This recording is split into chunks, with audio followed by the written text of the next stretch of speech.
I think it might be a good time to do a Down the Rabbit Hole. Now, for those of you who don't know, a Down the Rabbit Hole segment is a segment where I ask you the question that you didn't ask me, or I ask myself the question that you didn't ask me, or that you didn't ask me in the way I wanted you to ask me, so that thereby I can pretend to be answering a question, but in fact it's me asking me and then answering me, which is really also known as a straw man argument, but let's not get into the details of how ridiculous this whole topic is and go straight to Down the Rabbit Hole.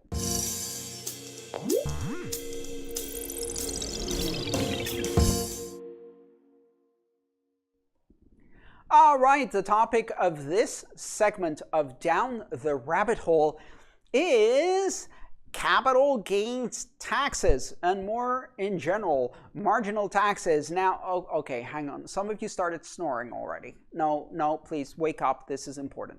Now, if you were not in crypto, you probably have no idea what the hell capital gains taxes are. I certainly didn't know much about capital gains taxes before I got involved in cryptocurrency, and that's because in most everyday life, even when you're dealing with foreign currencies due to something called the de minimis exception and various other little facilitations for the middle class, you don't really get exposed to capital gains taxes. In order to get exposed to capital gains taxes, you have to be an investor. In crypto, of course, there are no de minimis exceptions, meaning that there is no amount below which capital gains don't need to be accounted for. You have to account for it in general in the US. Other countries may differ. Almost all countries have some form of capital gains taxation, and so therefore it's important to understand these things.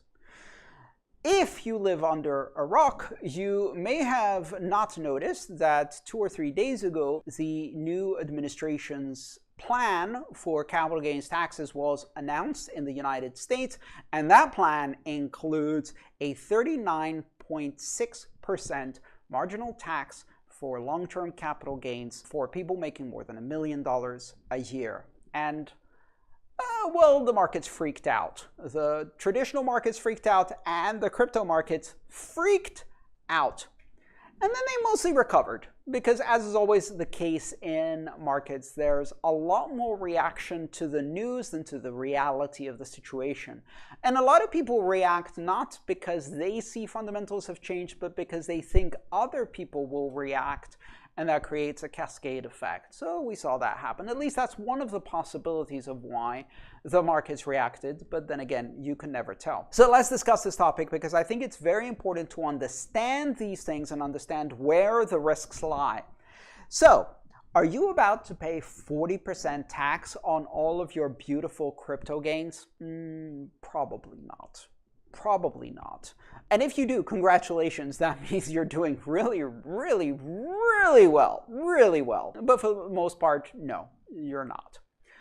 Here's a couple of important things to understand about how capital gains taxes work in the US. I'm going to give you this information based on my own personal experience and what I've learned. I'm not an accountant, I'm not a lawyer, and I'm speaking primarily about the US because that's the tax regime I understand better, because that's the tax regime I operate in. Please consult your financial advisor, your accountant, your CPA, your attorney, in order to understand these things better. But the bottom line is this: capital gains or capital losses are taxes that you pay on the difference in value in an investment that occurs when you do something with that investment that triggers a taxable event.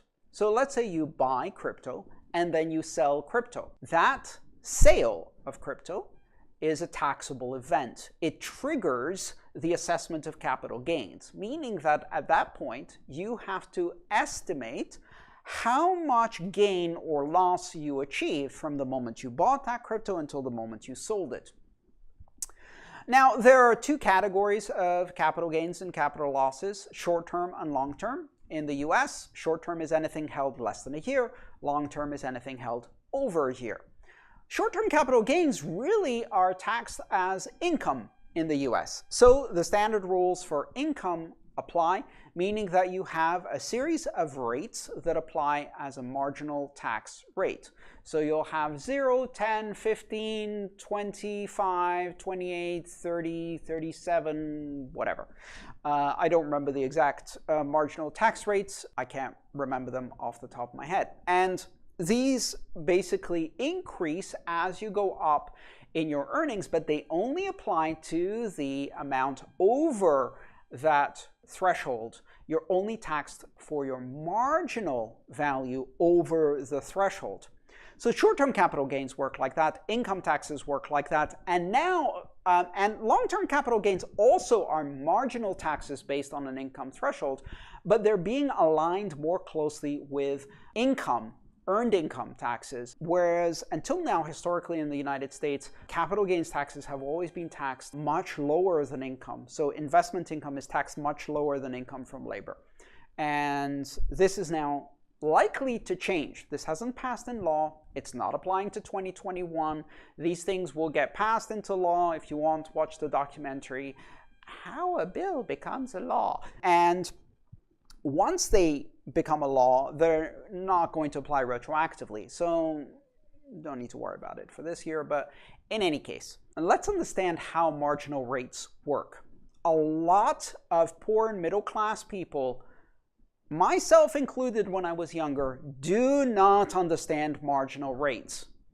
If the marginal rate for people making over, I don't know, $150,000 a year is 30%, that does not mean that you're going to pay $50,000 in taxes.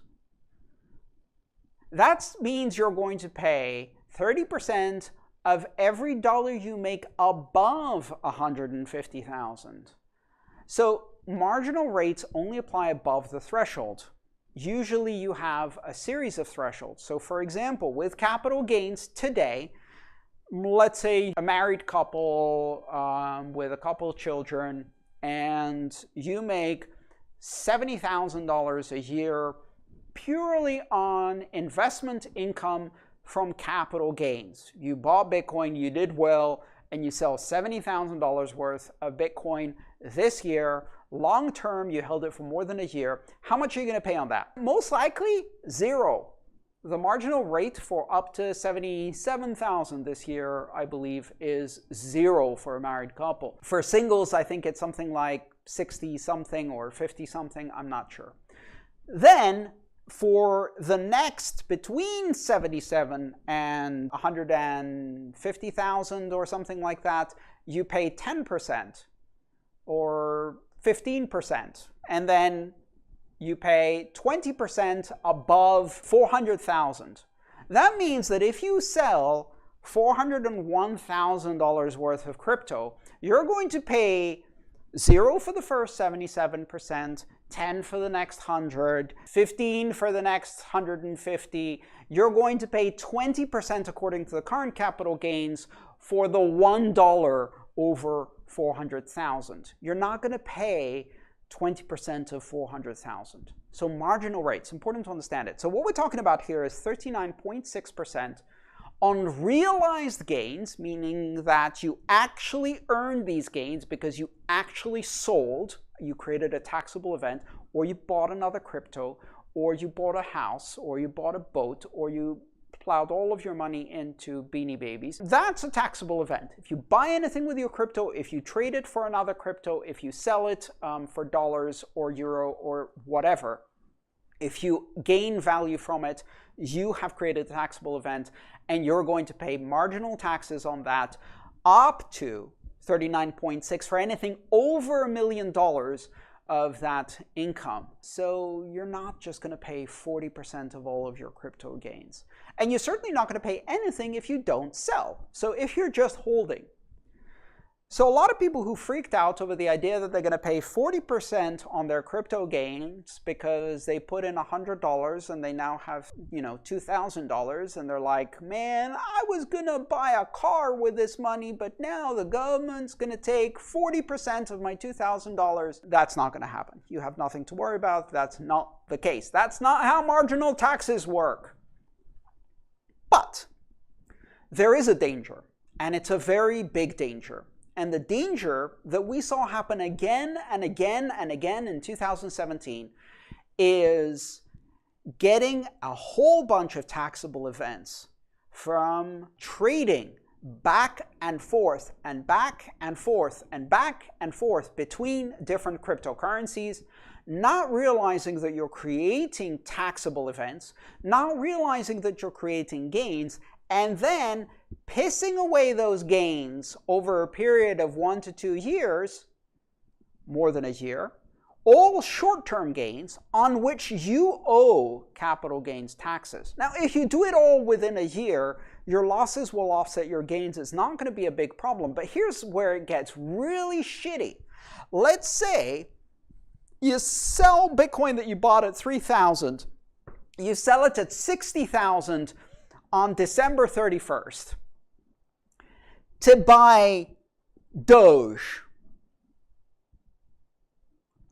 And you make a gain of $100,000 worth because you had, 2.5 Bitcoin or whatever. And you bought Doge with it. And on January 5th, that Doge goes to 0 and you make a massive loss. So you've effectively lost $120,000. Well, the IRS is now going to come to you and ask you to pay for your capital gains of the previous year, and you owe that. You can't say, well, in January I had a loss. Can we count the loss in 2021 against the gain in 2020? No, you owe that money. And a lot of people did that in 2017 and got really badly burned. They made a bunch of gains through trading back and forth and creating all kinds of taxable events in one year. Then, in the following year, they made a bunch of losses. They still owe the gains. Sometimes they actually have to force sell their crypto at a massive loss because they have to pay the taxes. And then they can take those losses and you're sure they can roll those forward for future gains that they're never going to get because they're now broke and or bankrupt and owe money to the IRS. Or they can take a 3,000 loss a year as the maximum loss they can take as a net loss. It's a really dangerous game to play. If you are day trading crypto, especially if you're trading in the alt market, because it's alt season, isn't it fun? And you don't understand how capital gains work, what taxable events are, and how marginal rates work, you could get yourself in a shit ton of trouble. Not because the scary Marxist administration of Joe Biden, who is only a caretaker administration until Donald Trump comes back, will tax you 40% on every dollar you make, but because you didn't understand how the rules work and the rules kicked you in the ass. Here's one of the big differences between people who have and keep their money at any level of the economic scale. Whether you're working middle class, like the family I grew up in, whether you've made some money on crypto and you want to keep it, or whether you're super rich because you did really well with these investments or shilled some altcoin for influencer money and managed to avoid prison for that, then you need to learn how the rules work so that the rules can work for you. Knowledge is power. Power and knowledge allow you to keep whatever money you've earned, even if it's just a small amount. So, people get burned by the rules they don't know, and they can use to their advantage the rules they do know. Learn the rules. Use them to your advantage. How are we doing? Are we having fun? Oh yeah, follow up. Some states, US states, have their own capital gains. People in California and New York are going to be paying even more than that. There's also a 3.8% investment tax to fund the Affordable Care Act, which is assessed on investment income. There's also other taxes, surcharges, and things like that are changing, but that's not what you need. And that concludes our rabbit hole. Thank you for watching this segment of Down the Rabbit Hole. Thanks for watching. If you'd like to support me, please consider subscribing to my channel and supporting me on patreon.com.